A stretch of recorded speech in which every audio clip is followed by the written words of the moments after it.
పశ్చిమ గోదావరి జిల్లా నర్సాపురంలో అమరావతి రాజధానికి మద్దతుగా కూటమి పార్టీల ఆధ్వర్యంలో భారీ ర్యాలీ జరిగింది.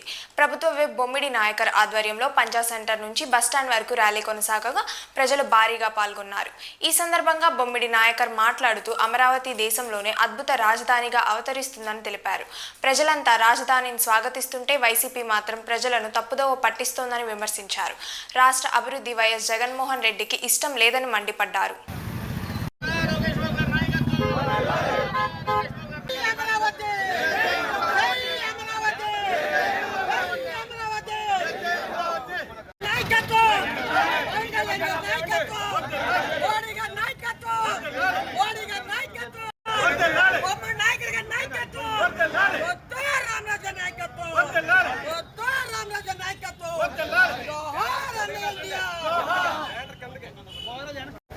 బ్యానర్ కింద పెట్టండమ్మా.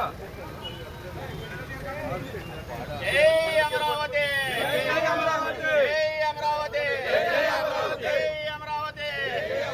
నారా చంద్రబాబు నాయుడు గారి నాయకత్వం, నారా చంద్రబాబు నాయుడు గారి నాయకత్వం, నారా చంద్రబాబు నాయుడు గారి నాయకత్వం, మోడీ గారి నాయకత్వం, మోడీ గారి నాయకత్వం, నారా లోకేష్ బాబు గారి నాయకత్వం, నారా లోకేష్ బాబు గారి నాయకత్వం, నారా లోకేష్ బాబు గారి నాయకత్వం. జై అమరావతి, స్ట్రైట్ పెట్టుకో.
ఆంధ్ర రాష్ట్ర ప్రజలు అవ్వచ్చు, వైఎస్ఆర్ పార్టీ నాయకులు అవ్వచ్చు, ఈ జగన్మోహన్ రెడ్డి మాట్లాడిన తీరుని ఏ రకంగా రిసీవ్ చేసుకున్నారో కూడా మనందరూ చూస్తున్నాం. మనం మావిగన్ అంటే ఆయన కొత్త బలి పదం. మరి ఇటు మచిలీపట్నం, ఇటు విజయవాడ, ఇటు గుంటూరు అంటే వాటిలో మొదటి పదాలు తీసుకుని, మరి మచిలీపట్నం చూసుకుంటే ఎమ్మంట, విజయవాడ వి, గుంటూరు గన్ అంటే కొత్త నినాదం.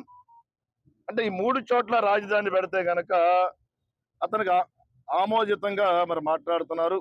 దాన్ని వైఎస్ఆర్ నాయకులు కూడా సహకరించిన తీరు చాలా దౌర్భాగ్య విషయం.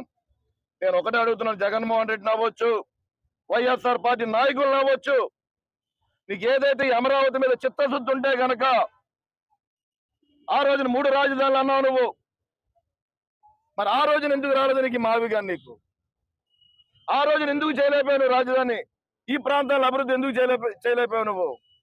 ఈ అమరావతి రాజధానికి వేల మంది రైతులు, వేల ఎకరాలు వాళ్ళ సొత్తుతో ఈ రాజధాని నిర్మాణం జరుగుతుంది. రైతుల యొక్క కష్టంతో ఈ నిర్మాణం జరుగుతుంది. ఆ రోజున రైతులు రాజధాని కోసం నిలబడితే, ర్యాలీలు చేస్తే వారిపై వివిధ రకాలైనటువంటి ఏ రకంగా హింసించావో నువ్వు గుర్తు చేసుకోవాల్సిన అవసరం ఉందని చెప్పి ఈ సందర్భంగా నేను తెలియజేస్తున్నాను. నేను వైఎస్ఆర్ నాయకులందరూ కూడా ఆలోచన చేసుకోవాల్సిన అవసరం ఉంది. మళ్ళీ మాట్లాడుతున్నారు వాళ్ళు, నాయకుడు మాట్లాడుతున్నారు వాళ్ళ నాయకులు. ఈ మావిగాన్ని వైఎస్ఆర్ పార్టీ కూడా అన్ని రకాలుగా కూడా సహకరించాలని చెప్తున్నారు. కేంద్ర ప్రభుత్వం, ఆంధ్ర రాష్ట్ర ప్రభుత్వం, భారతదేశంలో ఉన్న ప్రాంతీయ పార్టీలు కానీ రాజకీయ పార్టీలన్నీ కూడా ఈ రోజు ఒక వైఎస్ఆర్ తప్పించి ఈ అమరావతి శాశ్వత రాజధానిగా ప్రతి ఒక్కరు కూడా సహకరించిన తీరు, ప్రతి ఒక్కరు కూడా పార్లమెంట్ సభ్యులు గాని, రాజ్యసభ సభ్యులు గాని,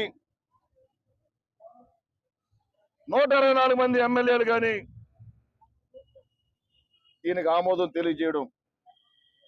రాబోయే రోజుల్లో మేము ఒక్కడే తెలియజేస్తాం, ఈ కూటమి ద్వారా రాబోయే రోజుల్లో గౌరవనీయులు చంద్రబాబు నాయుడు గారు గతంలో తెలుగు రాష్ట్రాల్లో రాజధానిగా ఉన్నటువంటి హైదరాబాద్ ని ఏ రకంగా అపురూపమైన రాజధానిగా నిర్మాణం చేపట్టారు, దానికి మించి ఈ అమరావతి రాజధానిని ఒక మంచి గౌరవం తెచ్చే విధంగా ఆంధ్ర రాష్ట్ర ప్రజలందరికీ కూడా అభివృద్ధికి సహకరించే విధంగానే ఈ అమరావతిని ముందుకు తీసుకెళ్తామని చెప్పి మనస్ఫూర్తిగా నేను తెలియజేసుకుంటూ, మరి ఈ కార్యక్రమానికి సహకరించిన ప్రతి ఒక్కరికి కూడా కూటమి నాయకులకి, పెద్దలు గౌరవనీయులు తెలుగుదేశం పార్టీ ఇన్ఛార్జ్ రామరాజు గారు, అదేవిధంగా ఈ కూటమి ద్వారా ఆంధ్ర రాష్ట్ర ప్రజలకి ఒక మంచి అపురూపమైన అమరావతి రాజధానిగా నిర్మించే విధంగా కూడా మేము ముందుకెళ్తున్నాం.